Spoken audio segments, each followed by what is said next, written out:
Awesome. So, I think the first thing, respirations, but then first was transcription translation. And so this is going to be like a chapter 17 topic. And that chapter was all about making proteins, so protein synthesis. So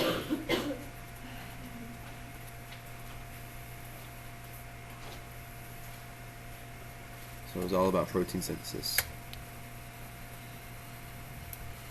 Now, looking at like protein synthesis, I would kind of divide this into like two major states. But before I talked about maybe my states, I think it would be important that we talk about like just general concepts, like what would be happening in between these states, or like maybe what's the general approach. And I want us to remember the central dogma of biology is being that you have this DNA, this genetic material, that could be read to produce what? In a roundabout way, but first you produce a transcript that can itself be read or translated as you form a functional protein. Now remember that the protein is the facilitator of all of the biochemical reactions. It is the enzyme that makes stuff happen. Agreed? The DNA is like the recipe book. The recipe book for the production of different proteins that result in all your biochemical traits. So when you look in the mirror and you see all these little traits that you have that separate you from everyone else, it is different proteins that are causing those traits, but in the root of that, it's just different DNA. Does that make sense? It's like going up to McDonald's versus Burger King, having a hamburger, two different styles. The root of it is the recipe that they're using. Cool? Okay. Let's talk about transcription.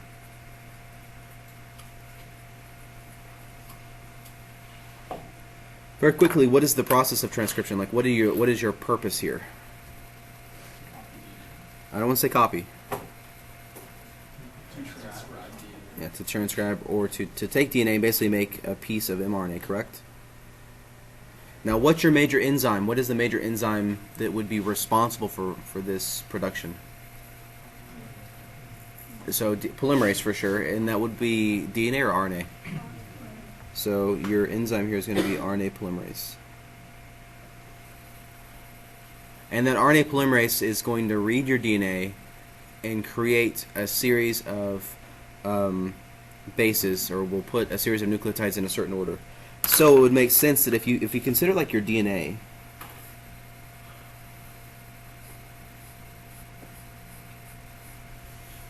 which itself has a sugar phosphate backbone,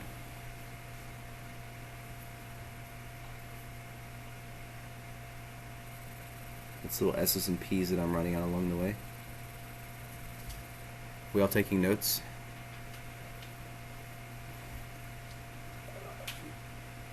What are those in the middle that are connecting you? I'm sorry, what? Hydrogen bonds between your bases, right? So if this is an A, then this would be a T. If this was a C, this would be a G.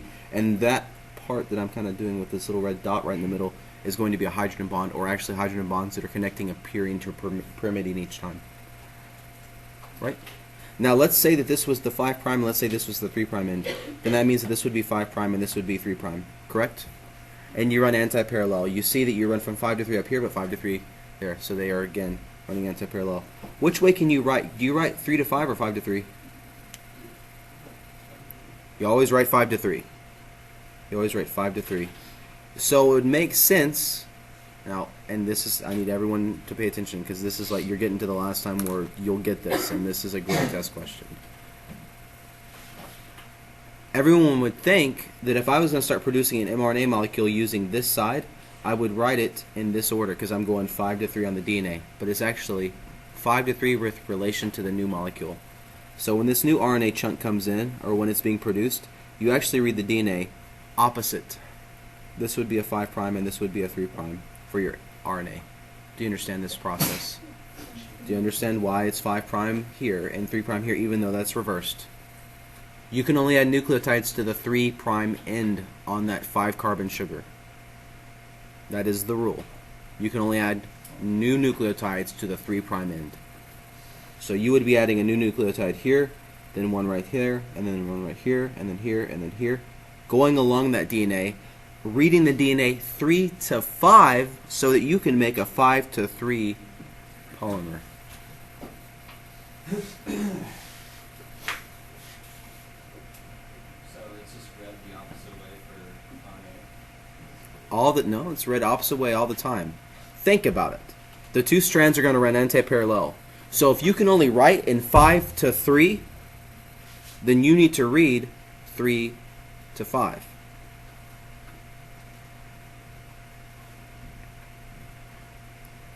Show of hands. Raise your hand if you like, or you get what I'm saying. You see where this is coming from. Raise your hand if you're uneasy about where this is at. Okay. So, let me focus on this again real quick.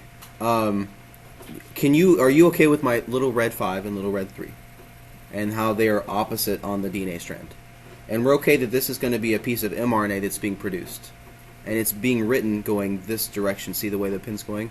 If I had a new monomer or new nucleotide that was being added, I'd add the next one right there, and the next one right here, and right here, and right here. Makes sense?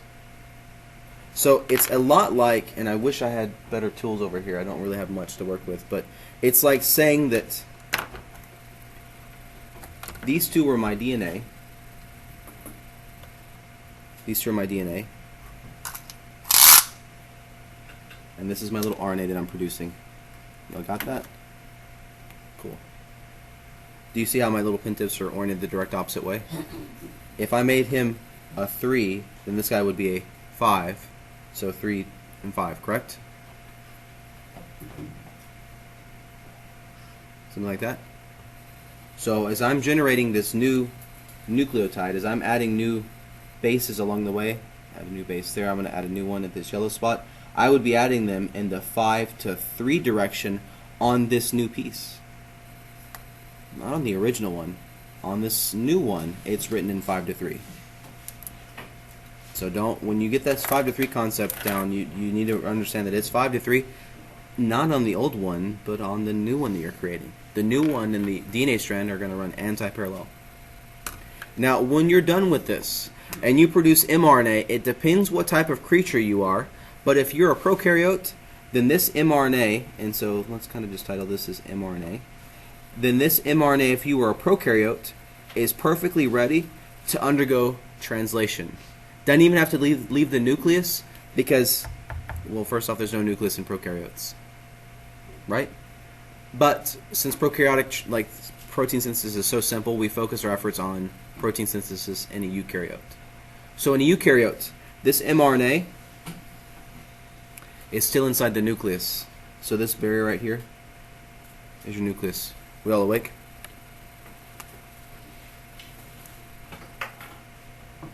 Perfect. Now, is the mRNA just simply going to leave if it's a eukaryote? No. What will you do? You're going to shorten it. Right. You're going to shorten it. So now there's your mRNA, and this is like the official mRNA now, with of course its own little 5' and its own little 3' end. Notice it's shorter. That's because you kept which one? You removed which one? You remove the introns and you keep the, yeah. Yes. That event is called splicing, is a journal principle. We also, like, there's a chemical or a protein called a spliceosome that makes this possible. Now, your introns that are not used, and of course, like, now in your mind you're kind of visualizing that there's all these little intron pieces. See all these little lonely introns? They'll be cut open, they'll be cleaved, broken up, so they can be reused in the next round. Anyone ever make cookies in here? One person. Very good. Here's the way, like, you could make cookies. You can make the batter, right? Y'all with me? Y'all following this logic real quick? And then you know how, like, and there's two schools of thought on this. One is that you could just take, like, a little spoon and then dump them on the pan and then let it just kind of become its own cookie. Or you could roll them out and then use a little cookie cutter. You know what I'm saying? 4 people know what a cookie cutter in here is, right? Like, let's say this was a cookie cutter, right? So I could do this like 1,000,000 times to my paper. Would you agree that there's going to be like some little pieces that are left over around? Just throw that away, right? No way, right? You would still make something out of that, right? So you would still make something out of these. You'll reuse them. Good? So, the intron little pieces are recycled, and remember that along your original mRNA, you had some exons, you had some introns, and you took all those exons, you put them together, and that's your official mRNA molecule. All set to go, right? No texting, please. Does that make sense? Now what happens to your mRNA? Stare at it, right? Exits the cell. Or exits the nucleus. What's the name of the opening that exits through? Nucleopore. Nuclear pore. Or pore in the nucleus. Remember the nucleolus is making what off to the side?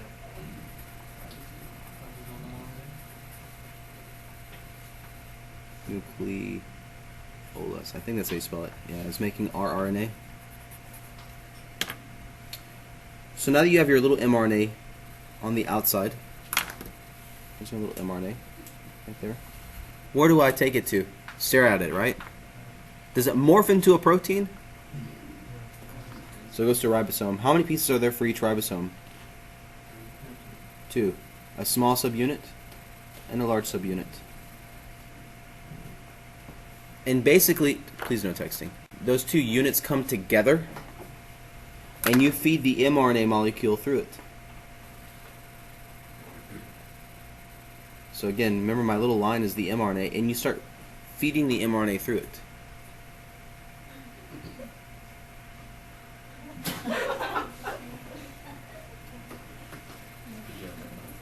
Bad joke. Don't go to sleep.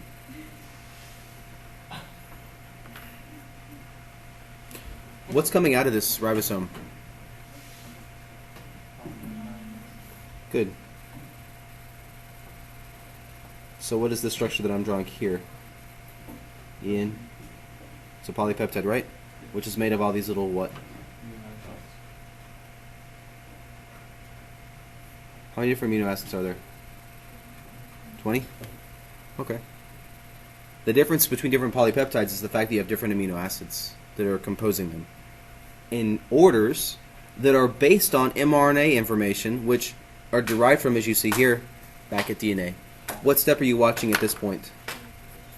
You're starting to watch translation here.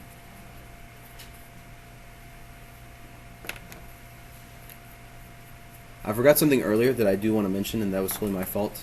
What was the name of the enzyme that makes this possible? This copying or this reading of DNA to make mRNA? RNA polymerase was the name of the enzyme. You didn't forget that too. I did. I know I mentioned it at the beginning. I think I mentioned it right there, but I definitely want to mention it again there. What's wrong? You okay? You okay? Polypeptides You- is another name for protein. Yes? Well, actually not really. Your book actually breaks this down pretty well. That a polypeptide is not necessarily a protein. Sometimes there are proteins that are composed of multiple polypeptides. So each protein contains polypeptides. Whether it contains 1 polypeptide or 4 just depends on the certain type of protein. Like hemoglobin has how many polypeptides? 4. How about collagen? How many polypeptides does it have? 3. It's okay. How about insulin? How many polypeptides does that have? Just 1. So do you see how they're all 3 proteins, hemoglobin protein, insulin protein, or collagen protein, but they have different polypeptide numbers or pieces. That's what quaternary structure is, the protein. Cool? So there's your little polypeptide that's produced by translation. Now remember that you've got to have a facilitator that can bring in your little amino acids. Who's the facilitator of amino acid depositation, if that's a word? Perfect. So like that, right? tRNA molecule looks just like this. Don't sleep. Bringing its little amino acids. Now, here's a good question. And guys, by the way, in case I keep forgetting stuff today, this information that I go over in class the day before is extremely fair game for a quiz the next day. Just saying. What do you go over in this class? In this specific class. The other notes are online for your viewing if you want to see those topics. So, translation. amino acid carried by tRNA. How many different types of tRNA should there be? Roundabout. About 64, right?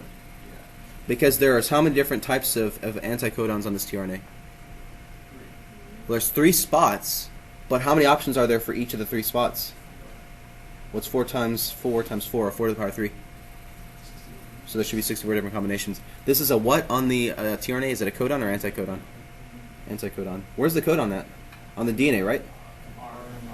So the little codons are right there. So the codon on the mRNA matches with a tRNA anticodon. tRNAs are just randomly free-floating, and they kind of just recognize, like a magnet almost, that they need to come in with their specific little anticodon and match up with the codon that's like being displayed, or and basically displayed through the ribosome. So they clamp together, you stick a new amino acid on there, and you move along. Now, here's the unique thing about this, and this actually gets into chapter 19 a little bit, where it talks, and y'all, this is all good stuff to write down. Talks a little bit about how, like there's this control of eukaryotic transcription and translation, how there's eukaryotic control of protein synthesis, and you learn a couple of important things. One is that this mRNA, once it's read, could be reused multiple times. That's like you writing note cards for a book, and then sharing them with a friend, or using them in one grade and then using them in a different grade. Maybe you guys wrote down like some note cards about the human hormones in this class. You take anatomy, you could use it in there. You start going to medical school, those note cards would last probably for about the first 5 minutes, but still they could be used about then. So that's kind of one concept, that there's some reusability in the mRNA. And then also, see how this is a ribosome? Right? That's a ribosome right there. Because remember I said how many units does it have, and you said how many, Ian? 2. A small and a large subunit. What's a ribosome made of, by the way? What 2 things? These are so many good questions. I hope you guys are just like absorbing this information. We've talked about all this before. This is nothing new. What are the 2 things that make up perfect, and what else? What? Associated protein. Yay. So those 2 things are making up a ribosome. That's pretty simple. 2 parts to a ribosome. There's 2 pieces in like 2 little like macromolecules that would be making up the majority of a ribosome. Now, not only can you reuse this mRNA piece, which is like reusing your note cards, but you can also have multiple ribosomes reading the same piece at the same time. Now think about the power of that.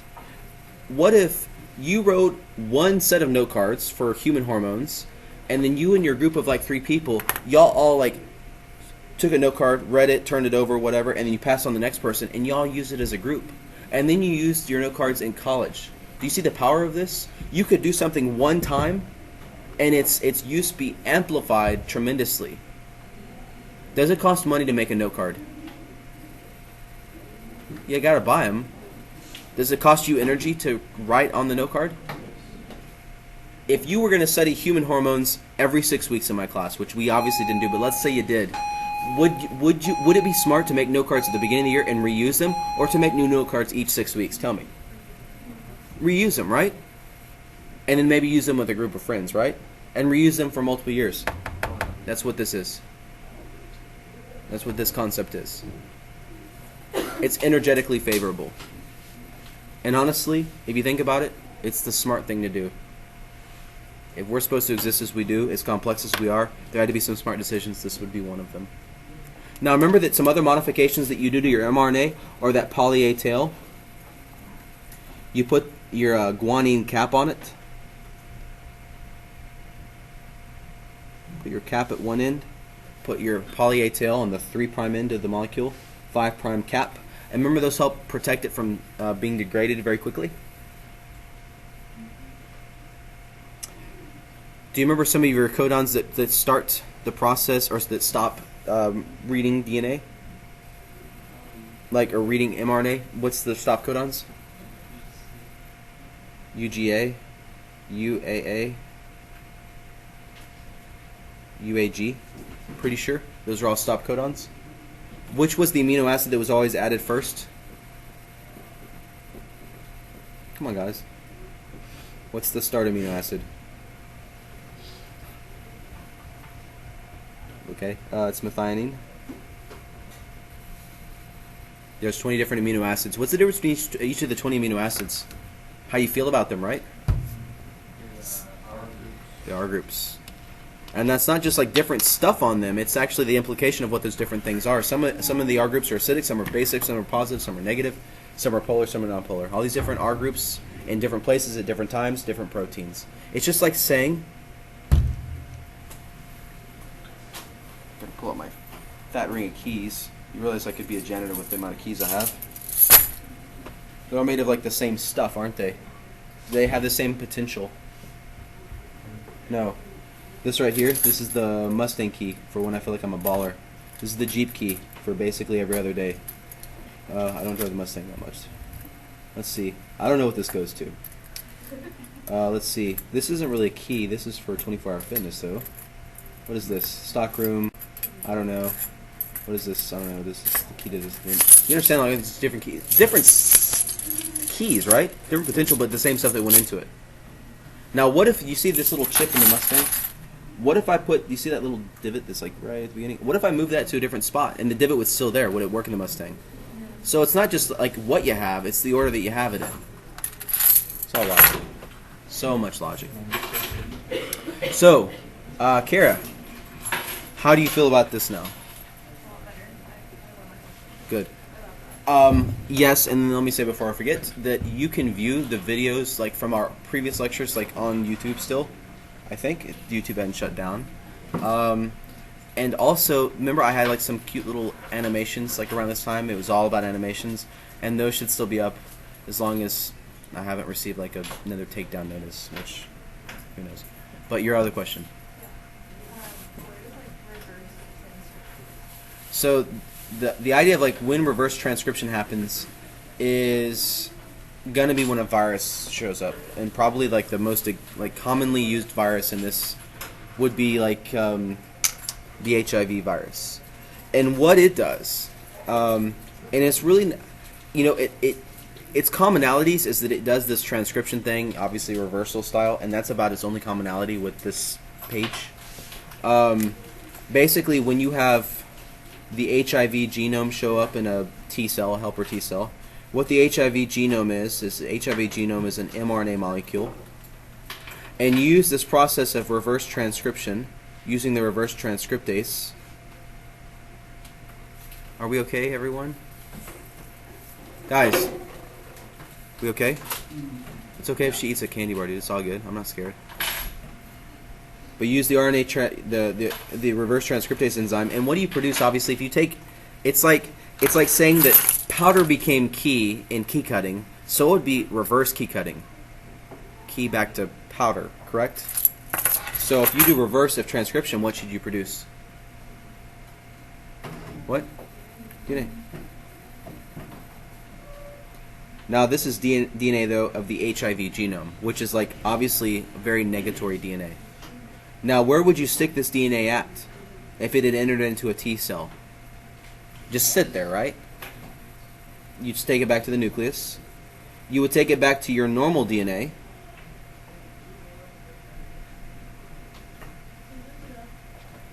Yes.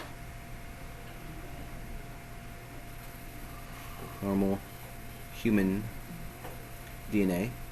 And you would take that bad DNA that is from the HIV genome, and you would find a way to stick it in the midst of what's normal.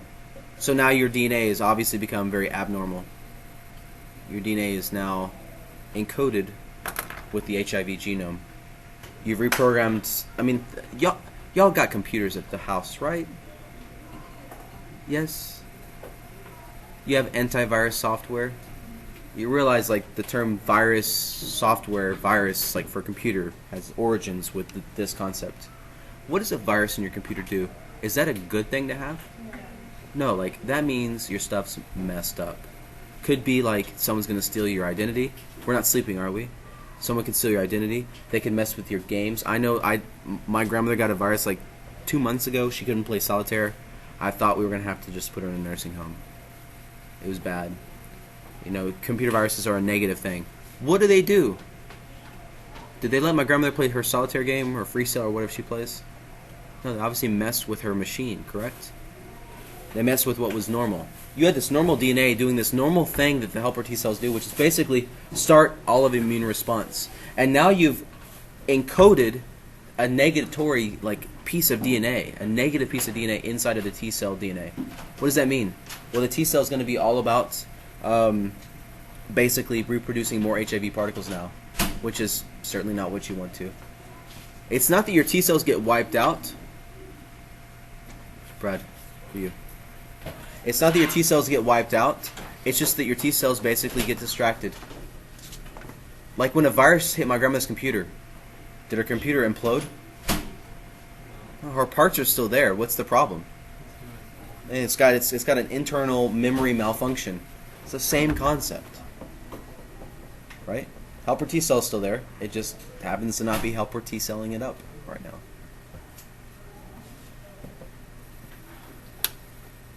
Alright. Well, I'll step up to the plate if you want.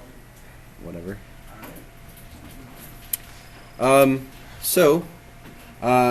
Respiration, the short version. You okay, Sam? Okay, so respiration. That's a finger, right? Perfect. And these are squiggly lines, right? The cristae, which is found in the mitochondria. How many membranes does the mitochondria have? 2, and you obviously can see them, the inner one, the outer one. This would be called the inner membrane space. We cool with that?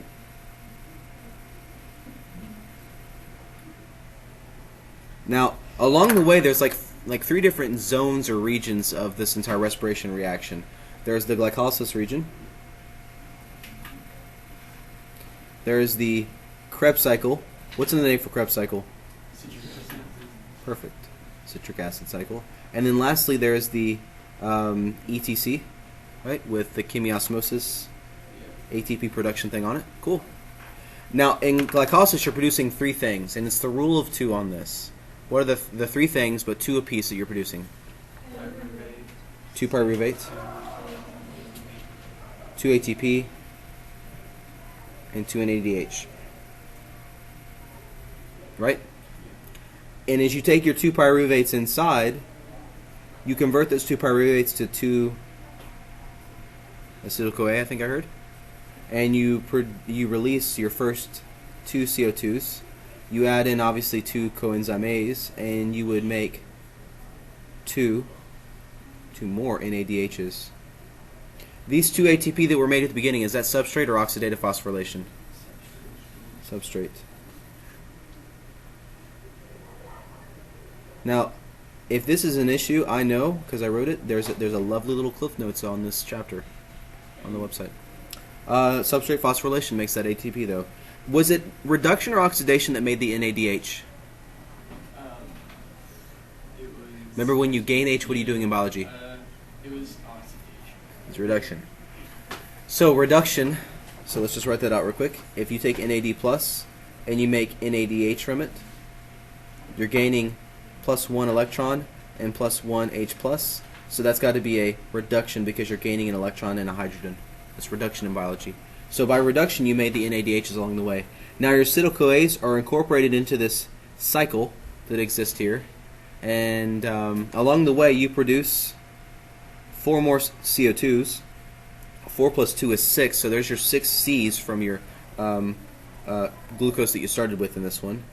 I guess I should throw out glucose as the beginning ingredient for glycolysis, but I think we definitely, that shouldn't be an issue by now. You produce 2 ATPs.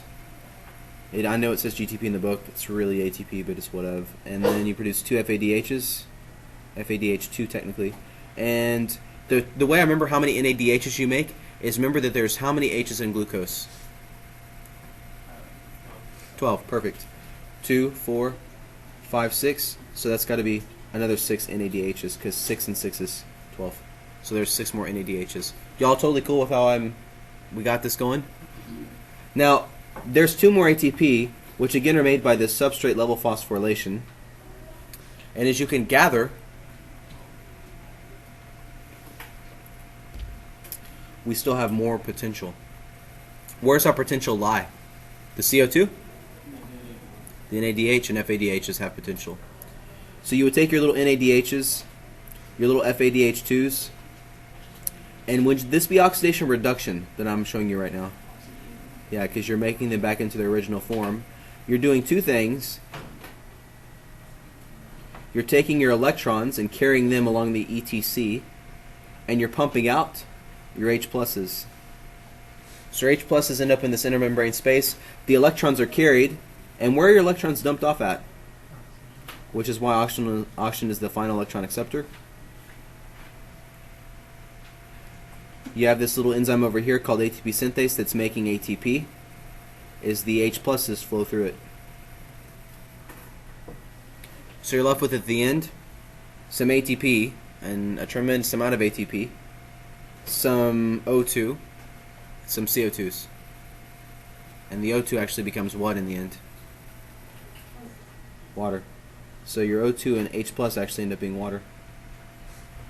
That's why when you look at respiration, at the very beginning I would have told you it was C6H12O6 plus 6O2, right? To produce 6CO2 plus 6H2O. You could account for everything here. What do you think? That's fun. We could do this more, I think. It's been good. So that's respiration in a nutshell. The only other thing to mention would be the offshoot from glycolysis. Assume that you don't go the aerobic route. And when I say aerobic, I mean with oxygen. I don't mean like a 1980s video cassette of aerobics. What would be the other option in the event that you can't be aerobic? Fermentation. What type of fermentation do you do? Ethanol? Right. So fermentation occurs as one of two types. There's the lactic acid or lactate route, or then there's the ethanol route. And you take the lactate route. A yeast would take the ethanol route. Bacteria would be good to take an ethanol route as well. Cool? This is good stuff. This is a lot of fun. You don't think so? I think it's fun. I think we got this. Cool? Really powerful. The term hypertonic is opposed to hypotonic. Now, we can agree that when it's isotonic, it's a joke. It's just the same, and it's like, since it's the same, it's no different at all. If someone was hyper and they were around you, would that be like, if someone was going crazy? Let's just say that I don't know. Let's say Tim went nuts, and he starts jumping out of the room, screaming and acting like he's 4, and he's going crazy. Would Tim be hyper or not? Hyper, definitely. Would you agree that that's like too much, Tim? Yes? I never really seen him, so I mean, I'd probably be my tip for a while. That would be way too much, right? So hyper is going to go along with this concept of having too much. Now, listen closely to this. If I said that I put a cell in a solution that was hypertonic,